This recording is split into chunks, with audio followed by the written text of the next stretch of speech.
1945ஆம் ஆண்டு ருமேனியா தேசத்தில் கிறிஸ்தவர்கள் அதிகமாக துன்புறுத்தப்பட்டனர். வேதாகமங்கள் தீக்கிரையாக்கப்பட்டன. கிறிஸ்தவர்களின் உடைமைகள் அனைத்தும் சூறையாடப்பட்டன. அதே வேளையில் வேதாகமத்தை பல ஆண்டுகளாக கண்டிராத ஆயிரக்கணக்கான கிறிஸ்தவர்கள் ரஷ்யாவில் இருந்தனர். பனிக்கட்டி அகற்றும் கடினமான பணியில் ஈடுபட்டு அதன் மூலம் கிடைத்த பணத்தோடு ரிச்சர்ட் உம்ப்ராண்டிடம் வந்து ஒரு வேதாகமத்தை வாங்கினர். அதை 30 பகுதிகளாக பிரித்து 30 கிராமங்களுக்கு எடுத்து சென்றனர். ஒரு ரஷ்யன் ஒரே ஒரு பக்கம் எனக்கு தாருங்கள் என்று மன்றாடினானாம். இக்காட்சியை கண்ட ரிச்சர்ட் உம்ப்ராண்ட் கதறி துடித்து போனார். இன்று நம் எல்லார் கையிலும் வேதாகமம் இருக்கிறது. எந்த அளவுக்கு நாம் அதை பயன்படுத்துகிறோம்? வேதத்தை வாசி, வேதத்தை நேசி, வேதத்தை சுவாசி என்று ஒரு பக்தன் கூறினார். இன்று கிறிஸ்தவர்கள் வாசிக்காமல் வைத்திருக்கும் வேதாகமங்களை சேகரித்தார்.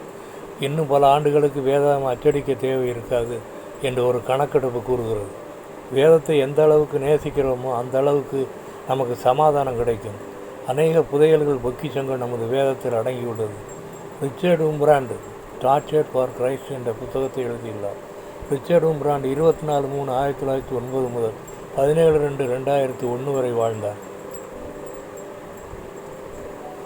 ரிச்சர்ட் உம்ப்ராண்டுடைய இன்னொரு பெயர் நிக்கோலாய் லோன்ஸ்கியூ. சங்கீதம் 119:72. அநேகமாயிரம் பொன்வெளிகளை பார்க்கிலும் நீர் விளம்பின வேதமே நலம். Psalms 119:72. The law of your mouth is better than thousands of gold and silver pieces. One song. என் தெய்வம் இயேசு என்னோடு பேசுவார், எனக்கு சந்தோஷமே. அல்லேலூயா, அல்லேலூயா, அல்லேலூயா, அல்லேலூயா. வேதம் வழியாய் பேசுவார், விளக்கம் அனைத்தும் போதிப்பார். வேதம் வழியாய் பேசுவார், விளக்கம் அனைத்தும் போதிப்பார்.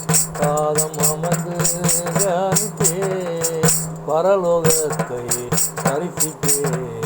என் தெய்வம் இயேசு என்னோடு பேசுவார், எனக்கு சந்தோஷமே. அல்லேலூயா, அல்லேலூயா, அல்லேலூயா, அல்லேலூயா.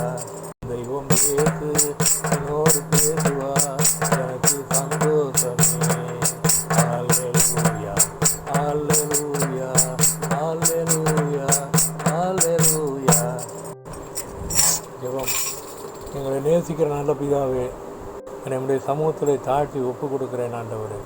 ரிச்சர்ட் உம்ப்ராண்டை போல வேதத்தை நேசிக்க, வேதத்தை மற்றவர்களுக்கு எடுத்து கூற கிருபை புரிய வேண்டும் என்று யெகோவா மேசியா நாமத்தில் கெஞ்சி மன்றாடுகிறேன் பரிசுத்த பிதாவே.